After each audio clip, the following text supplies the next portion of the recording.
everybody, welcome back to the Throttle channel. As you can see, we are not in sunny Southern California at the moment. We are actually in Tokyo at Top Rank's PDI, where we are collecting our R34 for our second visit here with the car. Brian from Top Rank is also getting a chance to drive his car for the first time as well. But I wanted to show you guys the car because it is here. We did have a lot of stuff done to it in the meantime since we were here last time hanging out with everyone. We've got a lot of good bits to go over really quick, so let's jump into it. I wanted to start here under the hood. There's not a whole lot going on here, but I thought we'd start here because there are a couple things that we've done. Now, we've replaced the front headlights. So we didn't replace the whole light because these are a very desirable xenon headlight that came in the GTRs. Unfortunately, if you watched our previous video, you noticed that these were colored yellow. They got discolored over time. It's really common for that to happen with these.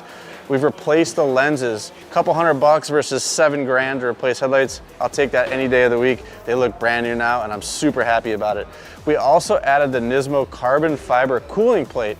This is something we got at Omori factory in our last visit. It does go along with some other Nissan Nismo components that we don't have yet. Those are coming in the future. One of the other things I wanted to show you under here is we did add our Mines suspension. They're Öhlins coilovers, which is kind of the creme de la creme for a GTR. Everybody puts Öhlins, DFVs, and those types on the GTRs. I was able to find a set of Öhlins by Mines. It was a collaborative effort that they put together. It was only available for a limited time. I was able to find a really nice set. I actually sent them off to Öhlins, had them completely revalved and redone. So it's basically a brand new set of Mines Öhlins coilovers. So special to me, super awesome. And those of you that know your GTRs know that this is a Z-Tune front bumper. This is an authentic Nismo Z-Tune front bumper, side skirts, rear spats as well. It's one of the reasons I bought this car was because it has all authentic parts on it, which I really like. There's no cheap stuff on this car. Now let's move around to the side where we've got a few other things to show you. You'll notice we added a Nismo over fender, and the reason for these is because it has to pass Shock-N, which Shock-N is basically a testing system here in Japan to make the car road legal. They don't want your wheels sticking out too far. In order to make these vintage TE37s, this is an original spec, GTR spec wheel that was available when these cars came out. Nismo made these over fenders so that it widens the body and gets the wheel under the car where you need it to pass Shock-Ns. And now behind these TE37s, we've got factory R34 Brembos, which are very good in and of themselves. We've added a Project Mu racing pad. We've also have the two-piece Project Mu rotors, as well as stainless steel brake lines. So this thing is gonna stop as well as it goes, which makes me very happy and makes me feel safe behind the wheel. We've added the Nissan rain guards, and that was because last time we were in town, it did rain a little bit, and we wanna get a little fresh air in the car, and you can't put the windows down without soaking the door cards in water. So adding these was a must for this trip, so we'll be able to crack the windows and not get wet inside the car. We also updated the Nismo carbon fiber side appliques for the B-pillar here. Really just an aesthetic thing, but with all the other carbon going on the car, I thought it was a good look, and it really freshens up the car quite a bit. Let's move on back further. So as mentioned in the front, we've done the same thing. So we've got the over fender, the Project Mu kit, the TE37 vintage wheels. Everything's perfect in my opinion back here. I love the way it looks stylistically. It's what these cars were meant to look like in my opinion.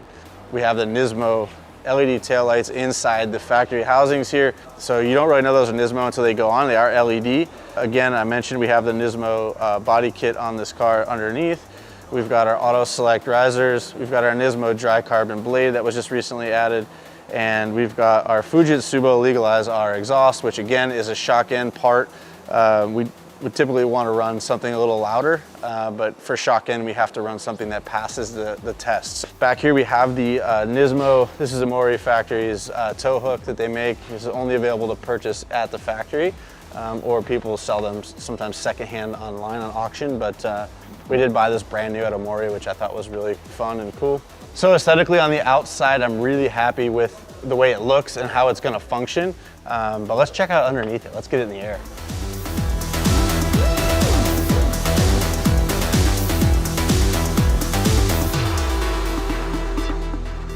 And so this is where a lot of the work is going to show that Sato put in between the time we were here last and now. So let's hop up underneath here. First of all, as I mentioned, we did replace this bottom lip. The one that I had on the car when I bought it had a big crack in it. This is a plastic lip from Nissan. So it's a pretty easy replacement. Take the old one off, put the new one on. but it refreshes the front of the car really nice. I see this panel here. This is another panel I'm probably going to want to replace. It's starting to look its age, so I'll probably order one of those and fix that either stateside or maybe between the next visit. So starting up here in the front, see we've got Cusco tension rods, and now these are actually R33 tension rods, and the reason is Sato, he's a Nissan GTR expert. He's been working on GTRs since the R32s came out when he worked at the dealership level. So he was actually working on 32s when they were still new or being serviced in the dealership quite frequently because it was a newer car. So he's learned a lot. He also lives over near Mount Fuji and Fuji Speedway. And so he's at the track all the time, like literally hot lapping his R32. So he's learned a lot about the geometry on these cars. So one thing when I reached out to him and said, hey, I want to overhaul the suspension, what should I order? He said, we want to do R33 stuff in the front. So the Cusco tension rod is R33. We could have easily put Nismo tension rods on here, but he liked this one better for the adjustability that it has because the Nismo arm here is not adjustable. This is going to allow us to move the caster in and out. He also did the lower arm here. This is also R33, and as you can see, all new hardware, all new ball joints, the whole nine. So everything, as I said, has been replaced, pulled off, replaced as far as the suspension goes. And that doesn't exclude the coilover. As you can see here, we'll look in the back because it's a little prettier, but these are actually Mines by Öhlins. This car actually had a set of Tane suspension on it when I got it, and they were fine, but I did find these Mines Öhlins collaboration suspension. I really like them, so I just picked them up and I sent them over here and they threw them on the car. I'm looking forward to testing them out at Fuji later on in this trip. All four corners are brand new suspension wise. Let's run under here where we have factory downpipe. Unfortunately, this car had an HKS downpipe on it, but in order to pass shock end, as I mentioned to you guys previously, we had to put a stock downpipe back on. We also have the stock catalytic converter in here, which has made it up to the Fujitsu legalized R exhaust, which is making this car compliant for shock end all the way out the back. Moving out back, we've exchanged the bushings here. We actually left the stock bushing, but we actually put a blue collar on each one of the pickup points for the rear subframe. What that does is tightens up the rear subframe. It keeps it from moving around, and it's gonna result in a little bit of a harsher ride quality, but it's gonna tighten up the car quite a bit, and we really want that for the track day. So we had him slide those in. As you can see, this bracket's all been replaced. If you guys saw our video where I actually showed you guys this car underneath, this was all dented and dinged up pretty bad, so it's now fixed. This is gonna need some adjusting when it comes to the States. There's a crack in it here, which they fixed with a little bit of tape. But rest assured, I got composite guys in California, we can fix this, so make it look as good as new. So I'm not too concerned about it. Under here, as you can see, we've got Nismo arms. These are lower arms, upper arms. We did not change the end links, it looks like. Unfortunately, I was hoping that those would be on here, but they are not.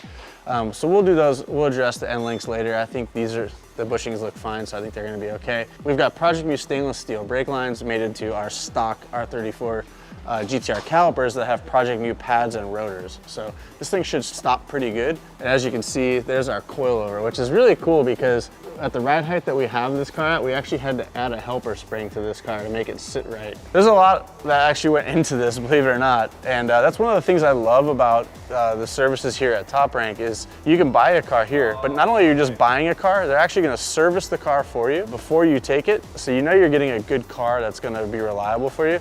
But they also, if you want to do work on the car, they'll actually do the work for you here in the shop. And for me, having Sato do the work, being the expert of the GTR that he is, here is peace of mind for me. And then when this car is ready to come to the States, I know I've got a clean slate to do what I want to do with the car, and it's going to be a good running car straight out of the gate. I just know Sato is going to do a great job. Every time I come here, he surprises me with everything he's been able to get done on the car. So I'm really excited to drive this thing. So now that we've showed you guys the underside of the car, you can see that the car is in really good condition underneath, as I showed you in the first video we did on the car where we actually walked around the whole thing. Courtney and I went over it. Let's take a look at the interior because we did a couple things in there as well, because it's really going to help us enjoy the car while it's here in Japan.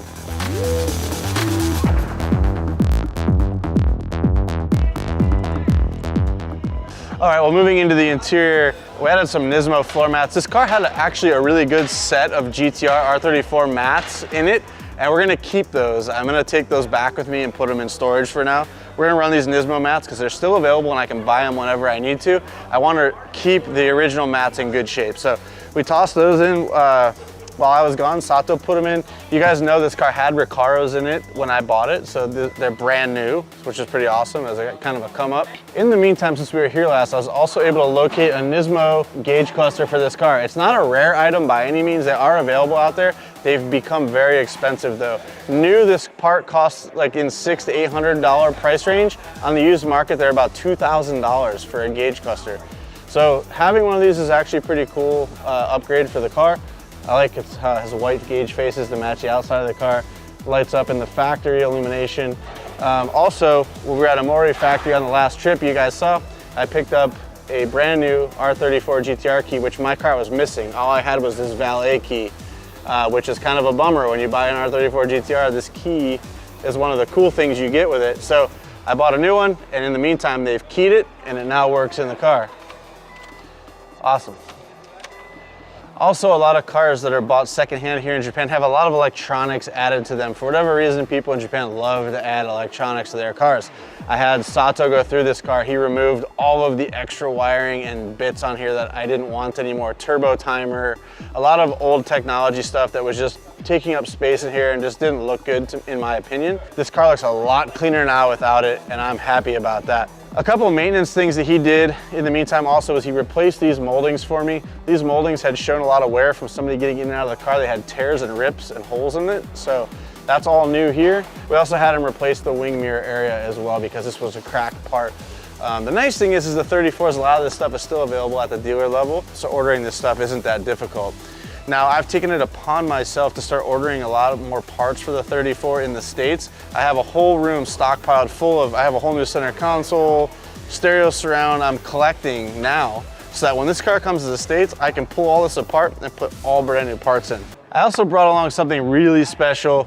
My buddy Brian is so excited to get his new GTR and actually get to drive it on this trip. He told me he had a ratty old shift knob in there when he bought the car and he wanted to change it out. I brought him a throttle knob. So we're gonna go ahead and gift this to him right now, and I'm excited to hand it to him. And for a limited time, we're gonna have these $25 off. That's a huge savings. It is only for a short time, guys. So if you're in the market for a shift knob, it is a universal knob as far as the shift knob itself goes. You literally can screw on whenever we launch a new knob, it will screw on to this collar so you can update these whenever you want. It's actually a really cool modular design. And we've got a bunch of different colors and designs, so definitely hit the link in the description. Go get yourself one. Hey Brian, I got something for you. What do you got? Throttle shift knob, baby. First mod. First mod. This thing's pretty modded, I don't know. Oh, I will say I'm jealous of your stock seats. All right, well, let's pull this old one off and let's toss that throttle knob on. You actually take the knob off. You screw this on to the desired height and wherever you want the logo. Hey, it feels good too. This shape is so good. It is. Very ergonomic. All right, well, that's gonna round out this video. I'm gonna jump in this thing and Brian and our friends are gonna go drive around Tokyo in our R34s. It's gonna be amazing. I've waited so long for this day, and we're gonna put these mods to the test, not only tonight, but later on in this trip as well. So I also wanna reiterate to you guys, Top Rank isn't only for buying an imported car or a domestic car. It is also about the fact that they'll store your car here. You can pay them to store it every month until it's ready to come over to you, to where you can enjoy it in your home country, as well as work on the car and add mods to it as it's sitting here waiting for you to export it or do whatever you want with it. So it's a full turnkey thing. You're not gonna get that at other import-export shops. They just basically go buy the cars at auction and ship them to you. These guys are doing the whole thing from start to finish, and they'll even go over and above and add your mods to the cars for you before it's shipped, which is super awesome. We've got heaps more content coming from here in Japan, so definitely turn those notifications on. Make sure you don't miss a minute of our content here in Japan because it's gonna be exciting. We'll see you guys in the next one.